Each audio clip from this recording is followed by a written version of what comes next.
Don't try to sneak into your room like that. I know what you've got behind your back. Records. More new records. Okay, Peter Madnick, you've been working on this phono preamp from MoFi for how long? For about 2 years now. 2 years. It's just been released to production. We're shipping units now. And is this being made at your place, or not? Actually, it's not, because my factory is too small. We need higher volumes. It's being made at a different facility, but also in California. Oh, okay. Yep. So all made in the USA. So here it is. Yeah, so here it is. Are you excited by this being... I'm very excited to have it finally be shipping. Yeah. And it has so many interesting features. And So go through them. Yeah. So first thing is, it has 3 inputs. Input 1 is a dedicated current input. So for use with only cartridges that are maybe sub 1 ohm source impedance. And what would you say is the maximum impedance a cartridge could have to work effectively in this? 10 ohms? 12 ohms? I even think that's too high. So you want 3, 4 ohms? Yeah, and there's a new Misonic Labs that's 0.4 ohms. That's amazing. Yeah. The Honeywells would work for it. Right, they would. But there's also a new Peter Letterman cartridge that he says is actually more like 40 ohms that he uses with a transimpedance amplifier. So we're going to test that. Yeah. So. Well, if you have multiple inputs, you just try it. Exactly, and that's the beauty of this is if current input doesn't work best for you, we have 2 voltage inputs, an XLR and RCA. Okay. Each input remembers its setup parameters independently. All right. So when I say setup parameters, it would mean whether you're using a subsonic filter or whether you want it in mono or not. 10 different cartridge loading options from 15 ohms to 47K. And if you're not happy with any of those, we have an optional setting that engages 2 RCA jacks in the back that you plug in load resistors of your That's own. the best way to do it, as opposed to open the box and solder in some resistors. That's crazy. None of that. Yes. And then we have 40, 50, And they 60. shunt it to ground so they're not in it, so you don't have to use really high quality ones, or the higher quality ones are better. Higher quality ones are still better. Okay. Yeah. Okay. We have 40, 50, 60, and 70 dB of gain. And those are nominal numbers depending whether you're coming in balanced or RCA and whether you're going out balanced or RCA. And this is an all-tube design, right? Very, very tiny tubes that can work in surface mode. It's late in the day and I'm frisky. You're always a little punchy anyway. Then you'll notice that there's meters, and meters are fun, and people like to see them bounce around, but they actually have some useful features if you want to engage them. They're engaged by pressing this button that says meter and holding it for a while, because we don't want you to accidentally go into this mode, and it turns the lights blinking. In mode number 1, you play track number 1 of the Analog Productions test record, Right. and that's supposed to give you a 0 dB reference tone, and this knob allows you to bring the meters up to 0. And now it will correspond to the numbers that are on that record. So you're setting gain correctly using that. Okay, that's fantastic. Right. Okay. Then you go to the next mode, which is your first test mode. And in this mode, you can use it for optimizing azimuth. Oh. You play track number 4. It sums the 2 channels, but with 1 channel in inverted phase. So if everything was perfect, you'd have no signal at all.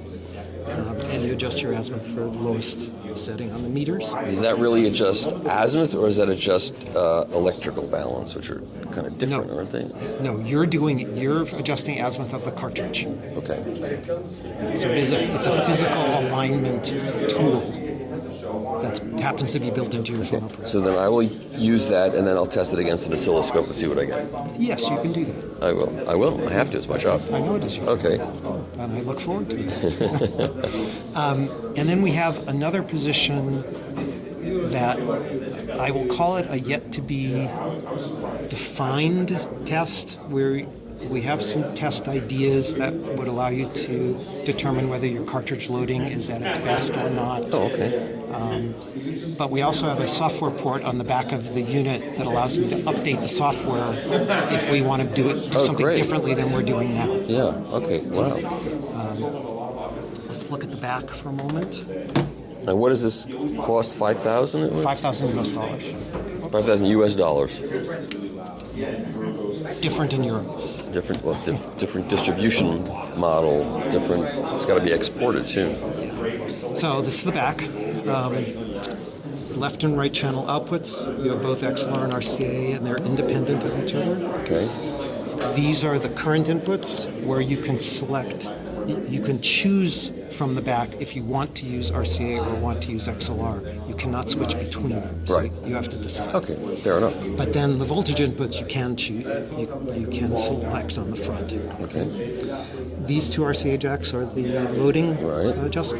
loading special option resistor points, and then there are two grounds. One is signal ground, one is chassis shield ground, which sit at slightly different potentials. Okay. And in many systems, if you ground the plinth to chassis ground and the arm to signal ground, you get the quietest performance. Now, is that more critical for moving magnet cartridges? It is, but it really helps. Hum is hum, Yeah, right? And right. sometimes that's just picked up on the phone Right. table. As opposed to Hum Duty Wada, which is a 50s era artifact. Okay. And then briefly, do an inside view. And what's interesting me about this is normally to make a high performance. Could you hold it up at an angle? That would really. Or is it too heavy? No. Yeah, that's good. Okay. Normally, to do a high performance phono preamp, I would want the power supply external. Right. But if I wanted this to be something that could be used in the pro environment, potentially in a rack later or something like that. Yep.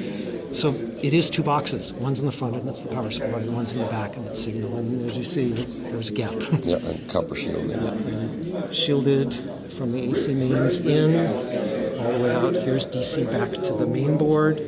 All the control functions go in this shielded tube. The grounds are isolated between the front and back, so all of the microcontroller noise stays on the front panel. Basically, it's not leaking into the back.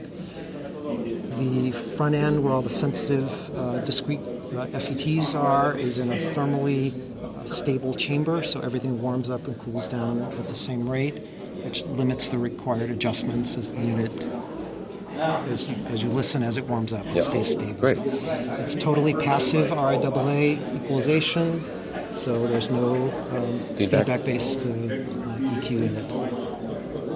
Okay. Very neat. I look very forward to listening to this. Thank you. And now we have to move on. I must move on. Fantastic. Thank you, Peter. Thank you very much. Thanks, Mike. Okay, so this is your new turntable. That's the Stellar turntable. It's 3 different finishes. Okay, this is the. How do you spell the name of it? Stellar. Like A and Stellar. A Stellar. A Or Stellar. like you put it last year, a Stellar turntable. Yeah. Yeah, Okay. right. That's exactly what it is. So- It's actually, I would say, the big one, the Appolite, reduced to the max. So all the technology, all the sound of the big one is here brought to a relatively most compact design, with features a hell of a lot of technical, very unique solutions, which you will hardly find in that package anywhere. Most of them, none anywhere else. So let me walk you through the table. Okay. The base plate in the corners are chambers with air springs from Contitech Germany, Hanover. 4 air springs. The motor block, housing a motor from Maxon, is all one piece. The counter wheel on the other side is again only one piece. It's this one machine CNC block. It's the whole base plate. So the base plate, the air springs carry and levitating with 1 hertz the upper 2 layers. The center layer carries the bearing and the platter. The top layer carrying only the arm boards. So it's total isolation. Of the, Total isolation. The arm boards are cross-symmetrical over the spindle. So you mount an arm on one board, you transfer it to any of the other 3. No need for realignment. Because you can draw a circle anywhere here around the spindle. It is the same spot on all 4 boards. So that's interchangeable. They are error-free in placement, not just by the 5 screws, but by 2 pass bolts in every armboard base.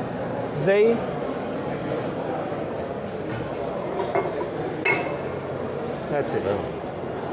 You have a 5th arm base for an optional tangential arm mounting where it really belongs, like a Cosmo Airline or similar, or an ET2 of older days. Oh, the old days. We both remember those times. The old days, yeah.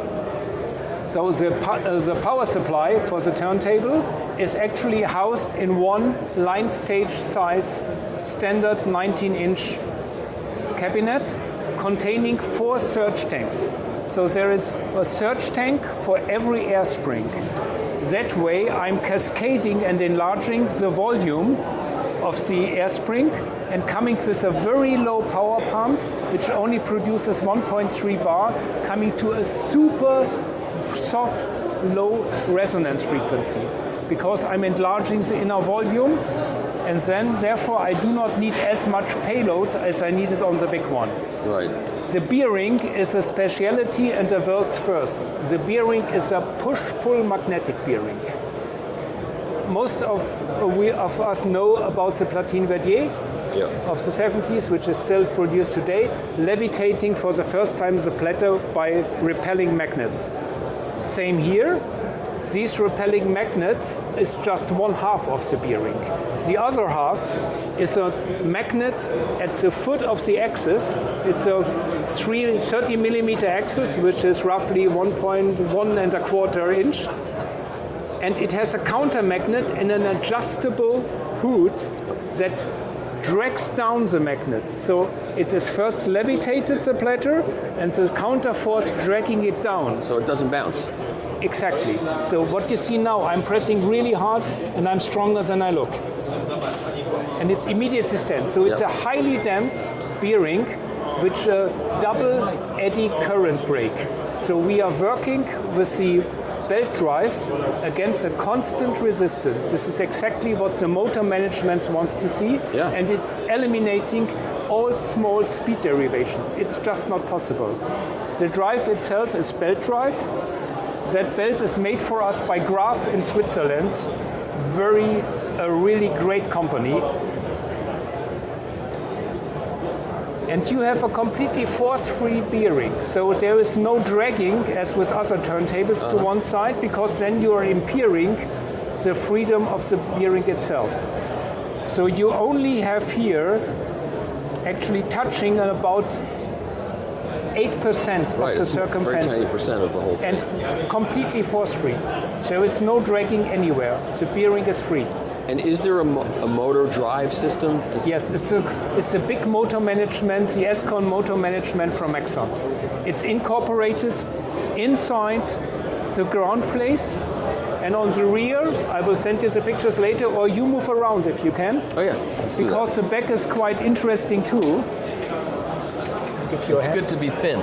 You name it.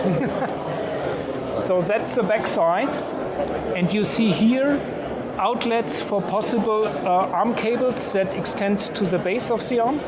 There's also a channel going in here so that you can put a tone arm cable coming from that plate, arm mounted here, all through the back. Very smart. So it's much more elegant and neat. Yes, exactly. Then you have this box here. Behind the box is the motor management. You have here a LEMO connector and a USB inlet for adjusting speed over the motor management. And you have 4 inlets for air hosing.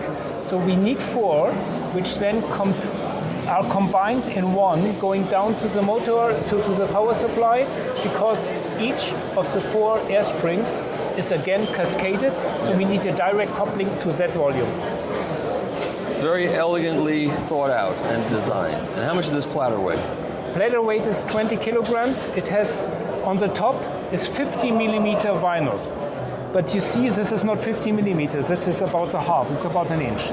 So the other end of the material goes inside the platter. Very complicated. I will send you a ghost picture, so you know what we are talking about. And inside the platter are 36 layers of organic material pressed together with epoxy and under high pressure, forming an absolutely dead platter. You will never knock on any turntable platter anywhere that is as dead and as really eliminating any resonances. And I choose vinyl for contact material for the record because it's the same material. Same impedance, yeah. And the spindle has no contact with the bearing. It's still in the vinyl. So that's completely isolated from anything that is in the bearing. The bearings, next thing, I told you about the push-pull magnetic bearing. Right. The encapsulating is the so-called Lumet bearing. Lumet is a bronze bearing which inside has tablet size, about like a pain relief tablet, about 10 millimeters, many of them of graphite. So this is a constant lubrication, a dry lubrication that is maintenance free, and now comes the big other advantage. Drum roll.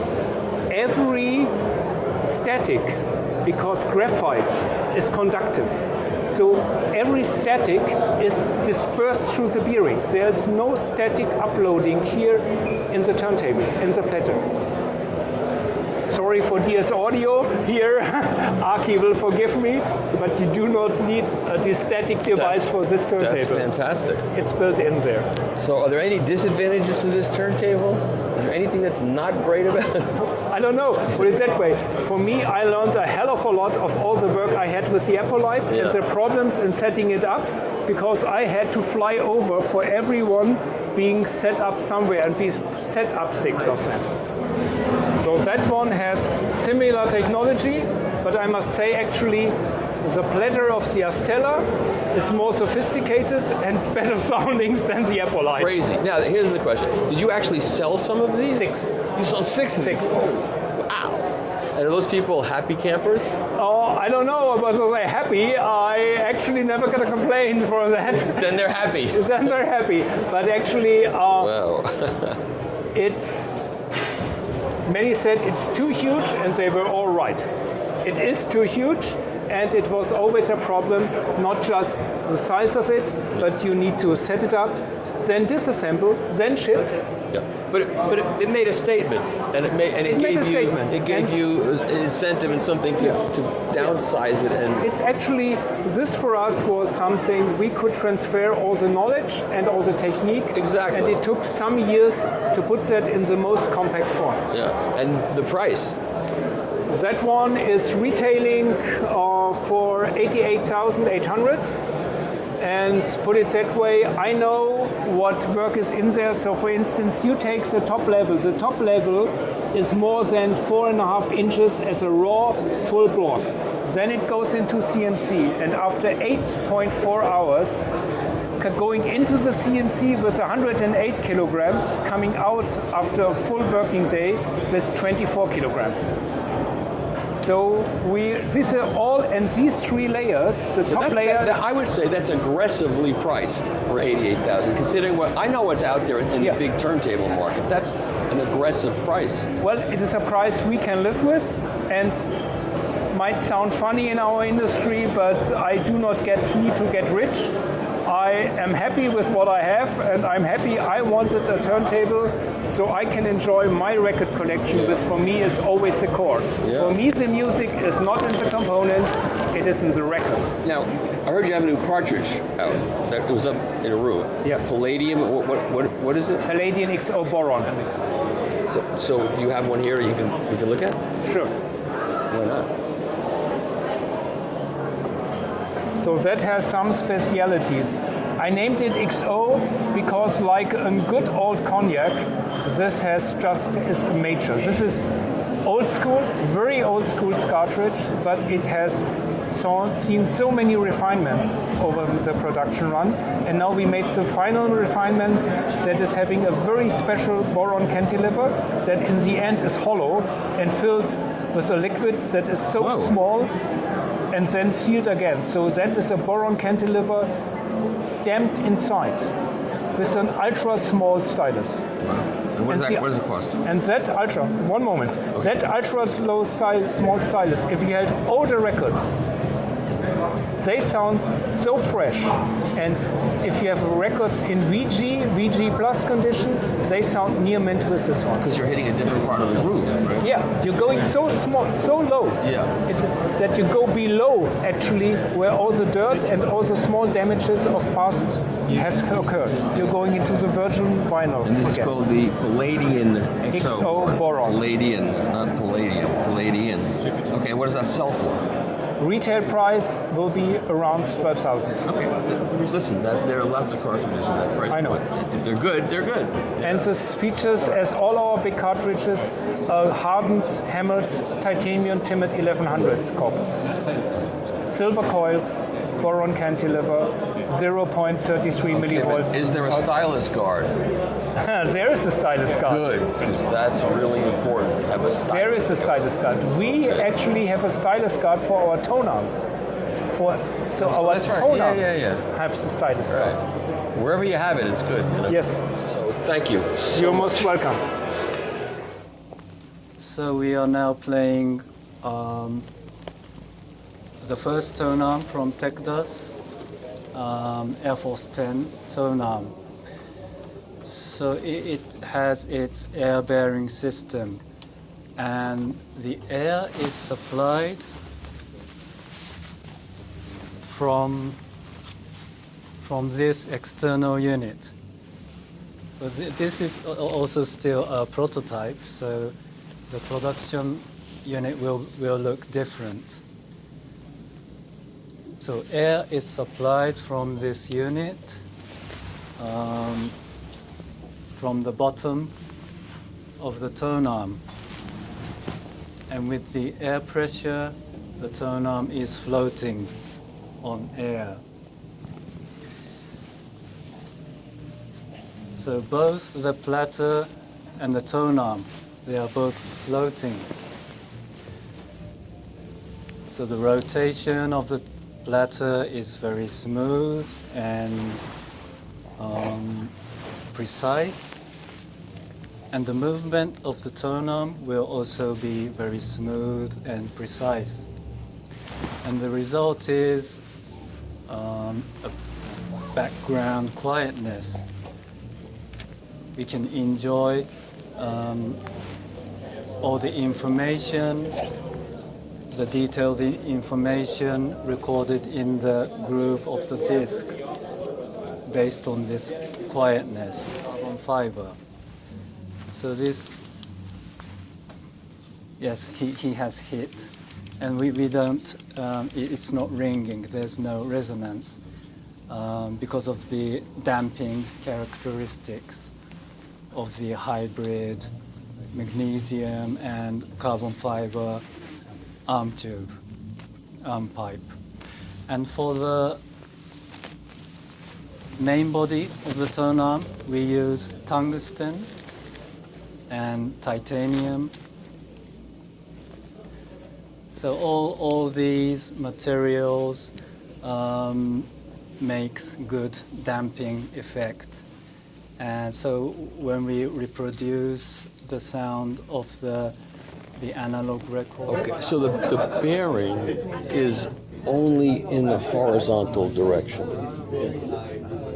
Right, that's, and vertically it has a conventional bearing. It has a pivot and ceramic ball bearing Right. for the For the vertical, which is good because that also gives you mechanical grounding, energy grounding, right? Otherwise it's just floating and you don't have a ground, a mechanical ground. So horizontally it is floating on air bearing. But now this is obviously not connected to air. This is just No, this is just this. right, that one. So if I touch this one, yes, right. Okay, right, sorry. Now, as I said before, what happens if you cut the air off while you're playing a record? 演奏中に空気を止めたらどうなりますか？ Like, what if your wife gets angry with you and wants you to stop playing records and you don't want to stop playing? She said, I know what I'll do. I'll just turn that air pump off. What happens? Yes. 奥さんが怒って Not that my wife would ever do that to me. She would never do that to me because she never comes in my room, ever. 急に怒ってホースを落としたり抜いたりする。完全にこの動きがなくなって重くなっちゃうんで、多分トレースはしなくなっちゃう。同じところをずっと Do we know what happens? 同じところをずっと So the arm base is forged carbon fiber. And what is the head shell? I kind of missed that part of it. ヘッドシェルの素材は So タイタニアム titanium head shell. but carbon underneath. Yeah. And the tube itself is carbon fiber over Carbon inside Carbon and inside. outside is magnesium. magnesium. Here in this light, you'll be able to see the carbon fiber underneath. Sorry. And then titanium on top Carbon. for the head shell. I see. And is this head shell removable? You could change head shells? Or ヘッ no? ドシェルは脱着はしない。着はしないよう It に。 is not detachable. So The head is that what that shell is? I mean, is that to you could undo that and change head shells? Oh yeah, what is that? That's for acid. Just so you can just rotate that. You can't take it off. Okay. Fair enough. Oh, but you can. It's Graham-like in that you could change arm tubes. You could have multiple arm tubes. Oh, okay, that's good. I'm Lock is very learning. robust. I'm learning as The way I it looks. as I go. Yeah, it really is.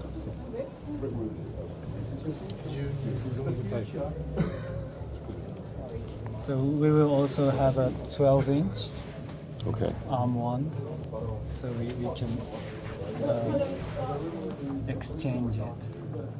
Oh, very sexy. So it just goes. You don't have to screw it in. You just push it right in. It locks in, as opposed to having to. And they tighten it. Yeah. Okay. Well, that's easy. Yeah. How many days did it take to develop this arm? 3 days? 3 days?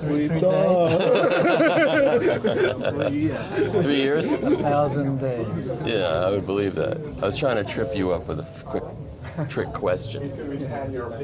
And これがthe stylus force. So that's like tracking force. that's fine tuning of the stylus force. That's your basic setting with the counterweight, and then you use that to set it. And how is it adding weight exactly? Is it related to the air bearing, or how is it doing that? Spring. Springs. This inside spring. A spring. Yeah, and turn. I see. And if you don't believe in that kind of balancing, you could actually balance it just with the weight if you wanted to. Because some people don't like spring type things. そういうのがまあスプリングを好きじゃない人はこのそうだね。ゼロにして、 Oh, この状 wait, 態で that's- スタティックで使うこともできる。 yeah, so you static balance it that way. But you could apply tracking force with just that too, right? You could, これだけでもやろうと思えばできるけれども if you wanted to be crazy and experiment with that. But this is very fine tuning. It's good. and you can adjust that while While it's playing. playing, yeah. That's an advantage because you don't know how much you're adding to it, though. Could you see how much a turn would add to it, and then know? You'd know from then. But just Yes. do a turn, weigh it, then you'd know going forward. If you moved it one turn, you'd be adding X amount. Yeah, great. I'll take it. Pack it up. Wrap it up. It looks like a nice, heavy. Let's screw in like that. Oh, that's a SRA VTA. Oh, nice. Does that lock? That locks also, right? After you adjust it, you can lock it. You tighten it. Oh, very nice. No wonder it took 3 days to invent. See, very nice. And will you eventually have any kind of marking on that, so you know if you move it, how much you've メ moved モリ it みたいなものもつける。つける予定です。 Yes. Yes? Yeah, that that's makes- the that makes plan. sense. Yes. up? Okay. Am I asking tough questions or good questions? Good questions. Not trying to make trouble for you. I'm just asking. Doing my job. And that the arm base, our plan is to have a Graham like SME mount base. In addition to this base, or is it going to be just going to be an SME base? It will be the standard. This is very large. This is larger than an SME base, though. Yes. So this. So it will be smaller. Oh, why not just have it not SME based and have it nice and big and robust? You're just agreeing to everything I say. That's not a good idea. Wouldn't you rather have a big, robust? The idea was that that's such a common mount, and they can get the strength that they wanted out of it. So, skewed magnet coil. This one's a square one and another square one on that side. And it's only when you can get this level of packing ratio and accuracy in the coil that you can actually achieve the level of accuracy that you require when you've got 21 poles in a synchronous motor. If you don't wind those coil windings absolutely precisely, every single one of them, you never get that level of accuracy in the winding. Here is an example of one of the iterations. This is not actually the one that is in production. This is a skewed coil type. And this is one where we've got skewed magnets.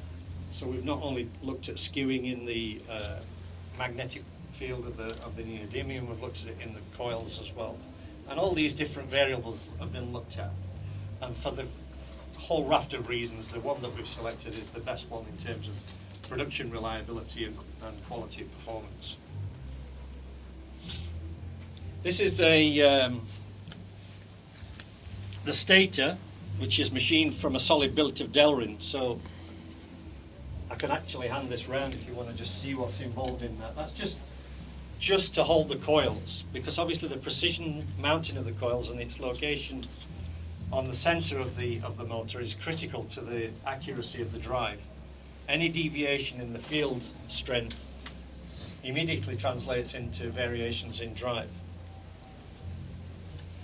Now, this piece of research was all to do with a small band of copper which is within the flux field.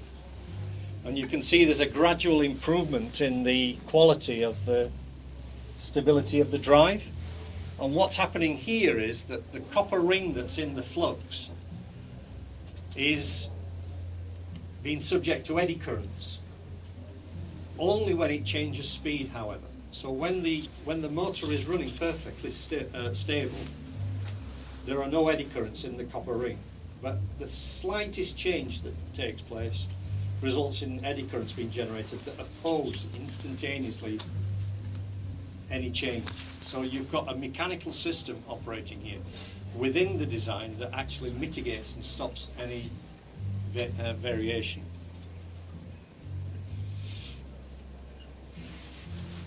This is just showing the assembly that's required to make just one iteration. So you can see the huge amount of work that has to be done just to be able to begin to look at how something works. Here you've got a breakdown of the final design that was selected. This is the copper ring I was referring to earlier. It's only 2 millimeters thick. This is the steel ring of the stator, which is 456 millimeters diameter. And then the bearing is a phosphor-bronze bearing with a tungsten carbide shaft, which is precision machined, ground, and then measured at the university for us so that we can get the phosphor-bronze matched to the tungsten carbide. And we use a stylus to actually read the profile of the surface grinding on the tungsten carbide. And that allows us to get the tribology as low as the lowest possible viscosity, so that we get the minimum drag on the bearing when it's functioning. Now, a key element in the design is the recognition and the importance of Hertzian forces, and making sure that we've got maximum Hertzian forces in key parts of the design and less Hertzian forces in other parts of the design where it's not required. And in the bearing, we wanted to have the contact surface of the single point such that we were controlling it enough to make sure that we never stress the zirconium ball that's at the bottom. So in order to do that, we had to relieve that stress, and we did calculations on the magnetic force required just to take off some of the mass of the platter. It's not a high mass platter, but with the peripheral weights on the 456 diameter, it does add up, and it adds up to a lot when you look at the Hertzian calculations. And this is just a small video just to give you an indication of the freedom of movement. This is not actually powered here, this has just been spun in motion. So you can see there's actually no cogging whatsoever in the system when it's spinning, so even when it's not energized. The torque ripple actually when it's running, as you can see from the, I don't know whether you can see the numbers here, but the torque ripple is down to 0.0013 Newton meters. So that's almost featherweight. Now the tone arm begins with the tone arm that we started with 30 years ago, and this is what it looks like when it comes out of our moulding system that we created over 30 years ago. Only there's a little bit of variation now in this. We actually add raw cell to the internal system, and graphene is in the carbon fibre as well to enhance its damping principally. It doesn't add a lot of strength, the graphene, but it does add a lot of damping. We used nanotubes as well in the past, but as a result of the fact that we can now get a pre-preg which has got a very high accuracy in the mix of the graphene, it actually performs better. It might be worth just feeling the weight of that and the stiffness of it. Now the tone arm development, as all tone arms, apart from the one that Mark did, all tend to have their strength referred back to the ground as a tree grows. Its largest diameter, as you imagine it, is at the base.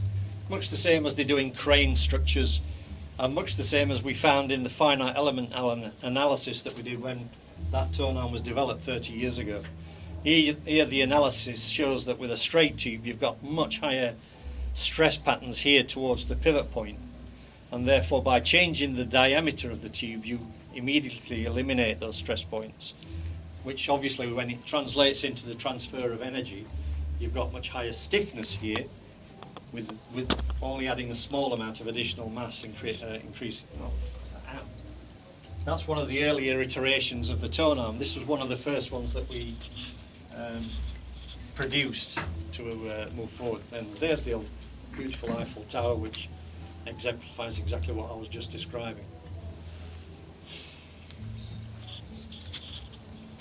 Now the tone arm was just a concept until it went to the drawing stage, and these are some of the sketches that were done to try and to develop the idea of the pivot and the way that the actuator would function that is going to allow us to move the VTA from a remote control. And it was these sketches and this little wax model that was taken to the AMRC. Now the AMRC is the Advanced Manufacturing Research Centre in Sheffield, which is a large development of engineering expertise which is designed to accelerate and develop new products. And this is the four-man team that helped develop that piece of titanium that's moving around the room now. There are some more bits and pieces here which George is going to have a chat about shortly, but I'll hand these around as well because they're worth looking at. And this is actually part and parcel of what was developed initially by these four gentlemen who are very clever people that work at the MRC. One of them's a doctor and the other three are quite highly qualified engineers in the field of science of using and exploiting the software and engineering principles that are behind this design.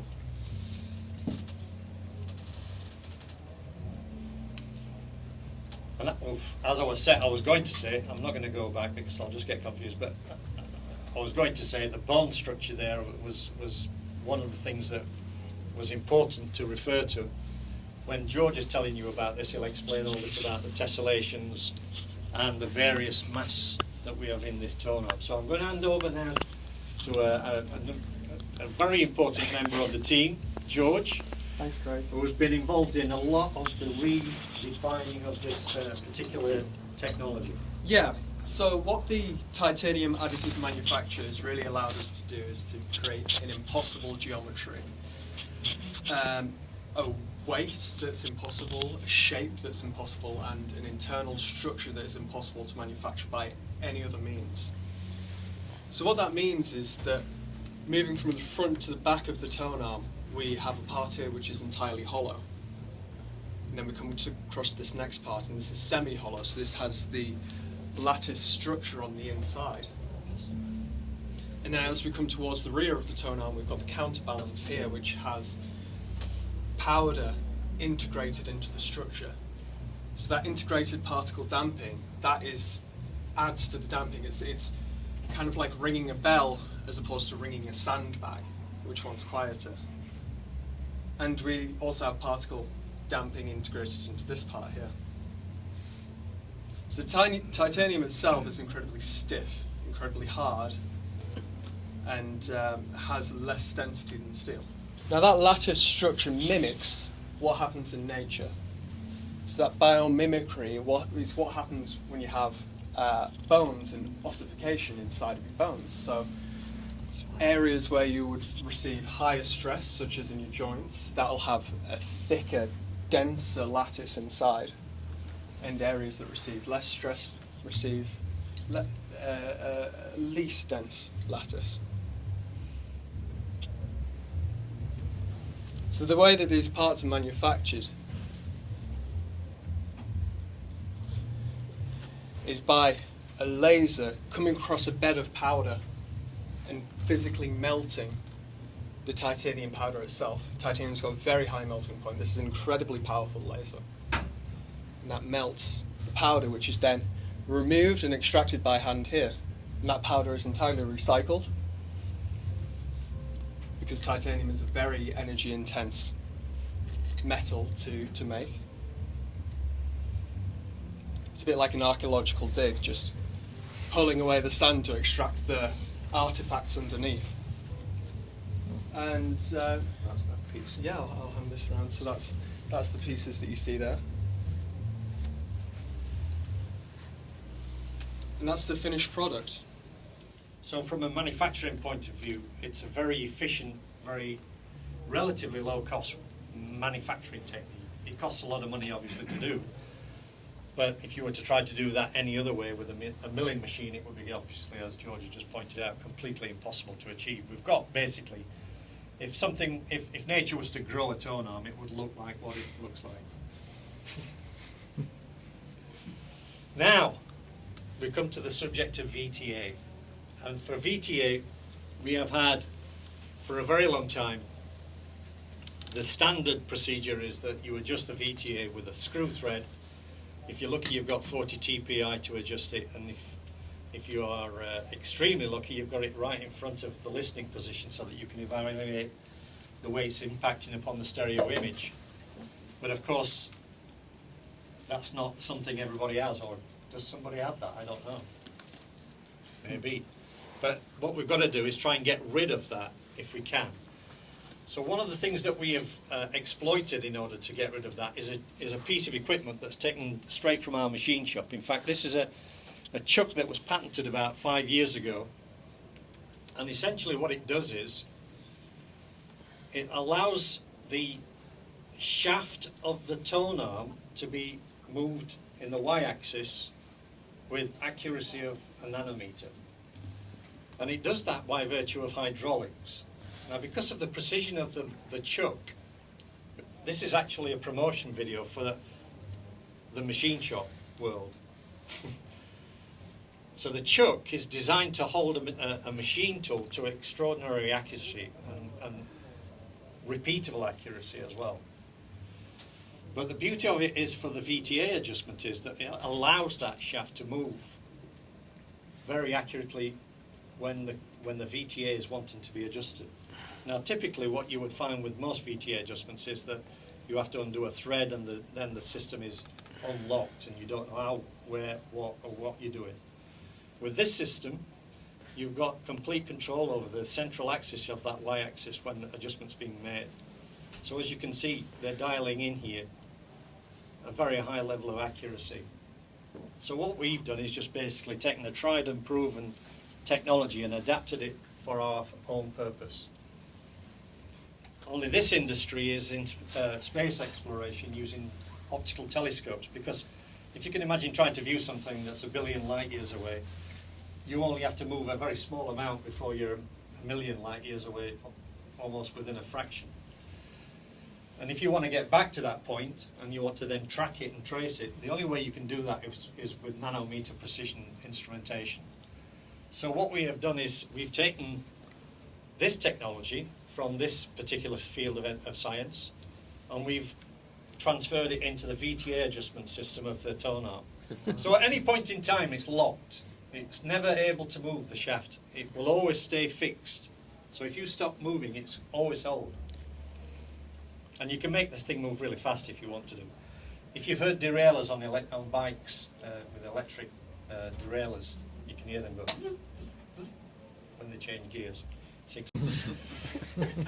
Because we don't have spare humans whilst we're listening to music who can do the VTA adjustment for us whilst we're listening to the system. And invariably the record player is normally at the side of the room. And so if we can get rid of this guy, everything's good in the wood. I don't know who this guy is, but I don't want to know who that guy is. He predicted vinyl was coming back. He's predicted he's coming back too. I just found him on the internet. I just thought I'd put him in there. I still got my hair. That's it. That's a bit below the belt. So what we're doing here is showing that we do this by a remote control system. So the remote control is a local area network. It allows us to put the speed in that we want, start it, stop it. We can lift the tone arm, we can drop the tone arm, and we can adjust the VTA, which of course are facilities which aren't commonly associated with record players today, and which enable a whole way of listening to music which isn't previously possible. And not only that, we'll come on to some other benefits of this in the next slide, because the bearing of the tone arm is the thing I want to talk about next. The bearing was developed like the tone arm itself. The carbon tube was developed 30 years ago, and it's based on the principle of a kinematic location. So you've got 3 balls. It's the same as on the base of the speakers, so if you're familiar with it. And then there's a 4th ball which locates in the top. And we've got a steel ball here and 3 zirconium ones in this design.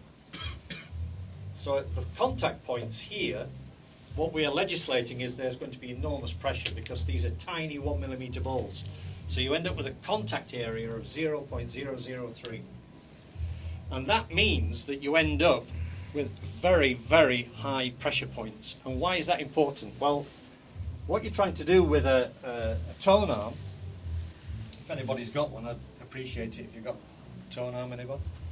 Oh, there's one here. There's one here. Got one here. So what you're trying to do with a tone arm, obviously, here we've got a wand that's been removed from, is you're trying to control energy. What we're doing with record players is basically we've got a lot of energy that we're trying to control within the system, which we don't want to get back to the reading stylus. So the energy that comes into this system, as soon as it gets into here, we've got to try and deal with it. We don't just ignore it. So with the carbon fibre, obviously we're into a good start.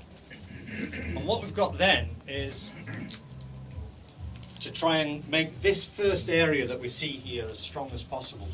Because if you can elevate this region to the highest possible resonance point, then that's going to reduce the burden on the rest of the system. So again, we're using tessellated titanium here, which creates a very strong eye section with the carbon fibre, which is 5mm thick at the end of here. And then we're using, if we want to do, we don't have to do, but we also have a fin, and this creates a sphere of structural integrity that's enormously stiff. and also a quite low mass for the quality of the stiffness that you're getting. In fact, you can have a look at them if you want. So this is going to be the point where we're trying to kill as much energy as possible. Now the helix of carbon that is down the tube now comes to this section, which is now a composite. This is a Rohrcell section. So internally in here we have a Rohrcell section which is defeating a lot of the energy as a result of the stiffness and damping it's introducing. And then also then we go into, like George has pointed out, a hollow section, a tessellated section and a solid section. So what we're trying to do is then get any energy that's coming into here to that single point bearing there, where then we've got those high pressures that I've just referred to of 170,000 psi. So that's almost as though it's a solid. But it's a solid that is reliable because of the fact that we're using these 1mm bowls. If it was a unipivot, what you would have with a unipivot is essentially what if the Hertzian force is on here, if I want to do, I can stick it straight into the core. Because all the energy all the force that I'm applying is going to a tiny, tiny little area. And it's the Hertzian forces that we are exploiting here to get that energy transfer function that we need in the tone arm. But the other beautiful thing about this design is that it also means that we can take this tone arm off the top of there, put another one on, go back to the seat, dial in the VTA, and we've got a different cartridge, different tone arm setup within a minute. What's the effective mass of the arm? We can manage that. We can give you a titanium tone arm. Yeah. You can have the fin at the end. We can have different hollow sections. We can have aluminium. So we have a number of different variables. It will be supplied with titanium and aluminium in the first instance. But So- there is a large number of variables that we can manipulate in order to get exactly what is required So for the basically, cartridge. customers are saying, I've got cartridge X, and you give them a tone arm with a correct effective mass. for We that. can do Compliance. that. Yeah. Yeah. Now the level system is a system that was developed again from the optical industry, where if you've got microscopes trying to see something, you've got to isolate the world from the vibrations.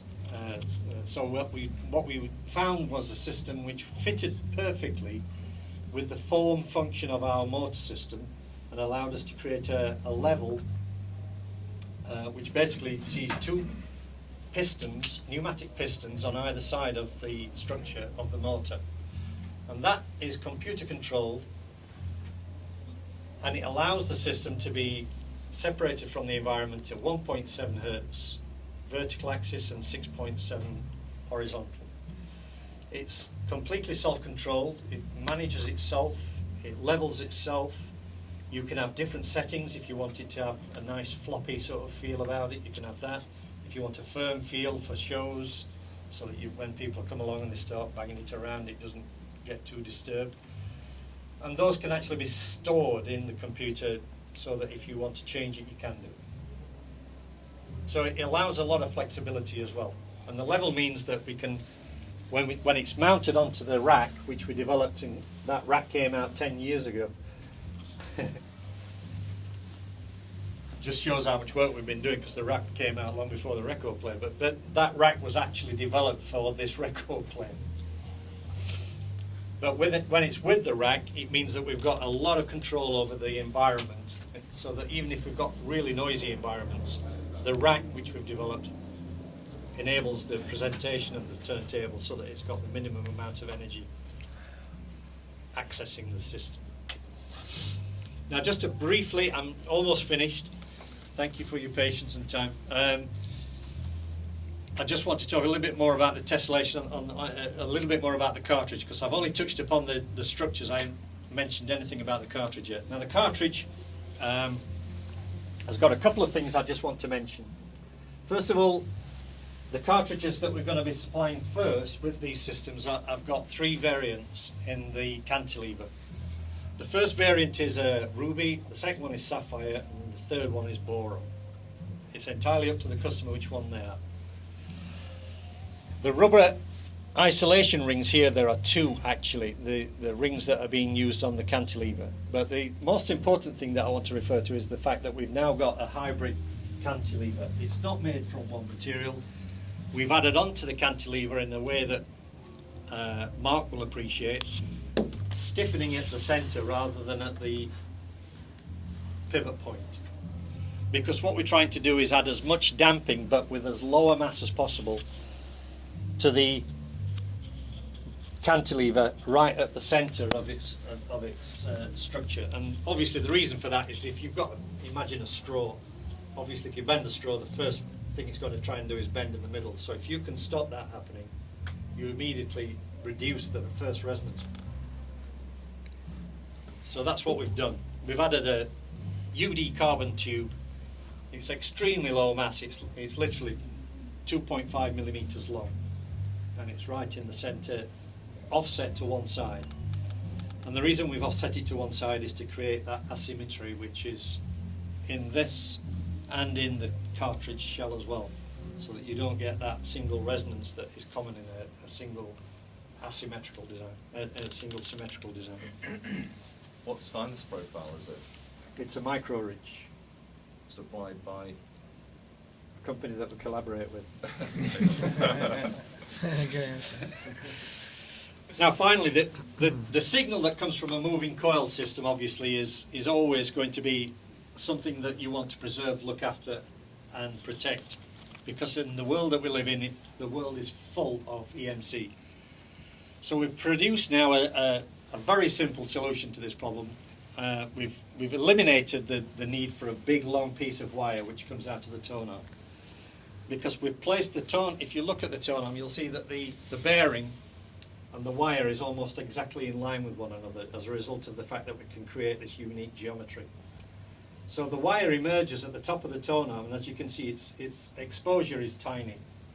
There's no 150 millimeter long leads of wire that are all going to get subject to EMF from the outside world. And that then plugs directly into the transformer. So the transformer is here. So you're talking about a distance of this amount before this MC voltage is raised to moving magnet. So that's quite a significant increase, which enables you to get rid of a lot of the major issues of interconnection between the turntable and the phono stage. It's during that first stage of connectivity that the very, very small signals of a moving coil can be degraded. And that's why the stage one is perched, as it is, directly above the tone arm.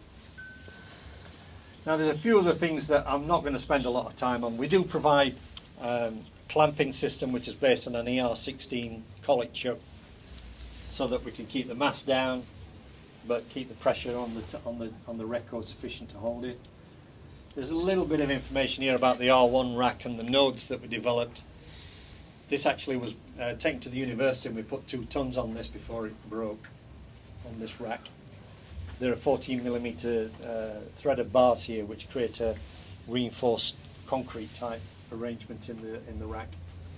And this is the titanium node that was developed by the AMRC, but we've subsequently redeveloped this and we now use a polymer which we grow internally.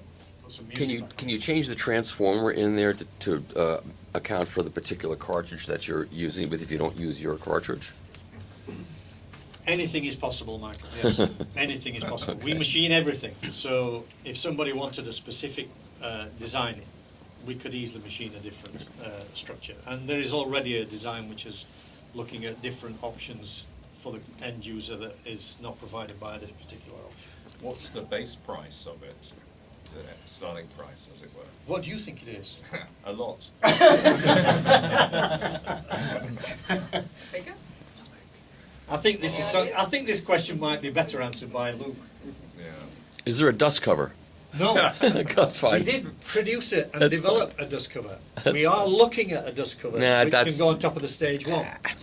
But the stage one eliminated the ability to be able to put it in easily. Who needs a dust cover? Who showers? So we've tried to make the pricing as simple as possible at this point, because obviously the turntable is comprised of lots of different discrete systems, if you like. So there's the VTA control, there's the drive, the Omega drive, there's the alpha isolation system. So we're grouping all of that technology as one turntable.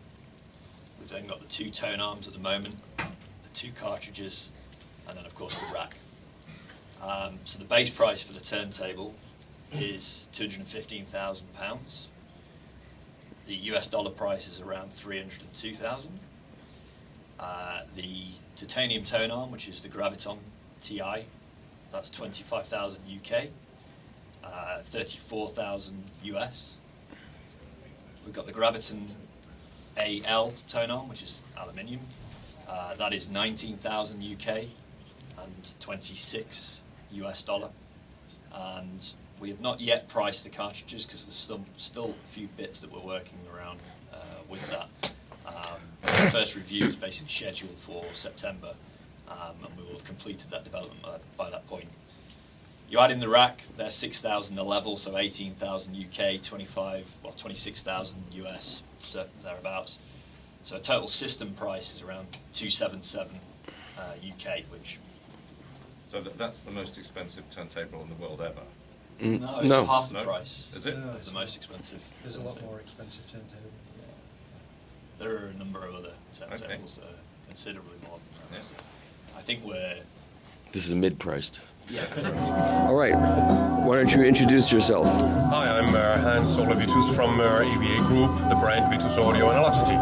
And what are you going to show us here? Well, we have the newer version of our SP103, so that's the Mark II version.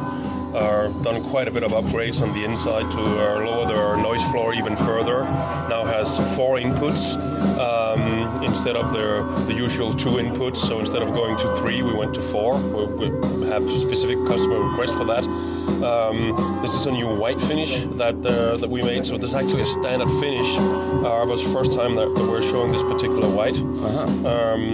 So yeah, I mean, there's a lot of new technology in there. It's going to be a long talk. We have to go through everything, but as already mentioned, the main thing is lowering noise floor to dig out more, higher resolution, more details. What does it cost in America? Oh, that's a very good question. I'm kind of out of pricing, but it's around the 30-ish thousand. Okay. Don't hang me on that. I will not hang you on anything. Good. I'm not running the company anymore. Right. I'm in R&D, so pricing got very unfamiliar to me. That's why you're smiling and so relaxed. Yes, that's true. I know, I can tell. So it's very cool being able to just focus on that. Yeah. So yeah, and we're using the first of its kind, the new cartridge from Acoustical Systems, the Palladium Plus, I believe he called it. So there's only one, as far as I remember him telling me, there's only this particular one actually in the world at this point, as it's so new. So yeah, this is the phono stage part of the masterpiece phono stage, the MP-P201.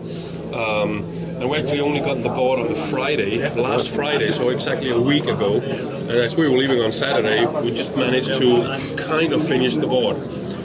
So this is the brand new dual-on capacitors. So these are the only capacitors that is actually in series with the signal in the full phono stage. Oh.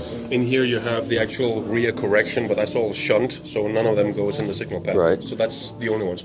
Also has 4 inputs, completely upgraded design from A to C, including the power supply that we didn't bring. So yeah, that's... and when is this going to come out? This is well. We need to do a couple of tweaks on the software that goes in this unit, and then we're ready. So this should hopefully start shipping in June. So this is like a premiere. This is like a world premiere, yeah. But not playing. Yes, because, of course. It will be very, very, very quiet, as no wires is on the input. Yeah. Okay. So it will be the most silent phono stage on planet Earth. Yes, nothing's ever connected. No, it's wireless. It's a wireless mono stereo, yes. quadrophenia, whatever it's called. Fantastic. It does everything with the same signal to noise ratio, infinite. Great, thank you, sir. Thank you. All right, so we're in the Siltec crystal cable room, or should I say the crystal cable Siltec? Right? Doesn't matter. It doesn't matter. I don't want to be politically incorrect. All right, so what is this here now? This is our new product for this year. It's evaluation of the Minissimo, which we have already for a couple of years. Right. Engineered with an active-passive crossover. So in the stand we have electronics, we have sand, and we have the cables. And the little speaker, it's barely 3.5 liter. inside, and it sounds like a huge loudspeaker system. Great looking. And the top is not on one and the top is on the other. What's Yeah, the top is the dispersion device. It's called the scala, like in a music, the scala. Yeah. It's made of one piece of aluminum, and it disperses the sound because the speaker is flat, and when the sound is coming out. And you only have it one will- here because of a supply chain issues? Or No, what? because of it's an additional device. Oh, I see. So you're showing it as an we option. will show to the customer that you can have it with or without. And what is that going to cost? The System, retail yeah. price for the system is 20,000 euros. Okay. It's ex VAT, Okay. and it's available from now. Very cool looking, and it's all built in, so you don't have to have a lot of stuff around it, right? It's got everything built in. Exactly, yeah. So we show that we are from Holland. Those are the tulips. Of course. Red, white, and blue. Those are the three lips. 'Cause it's not Yes, two three lips. lips. Yeah, very good, very good. Okay, that's it. I got to keep moving. Thank you for so much. coming. Good to see Thank you. you. Okay. Thanks.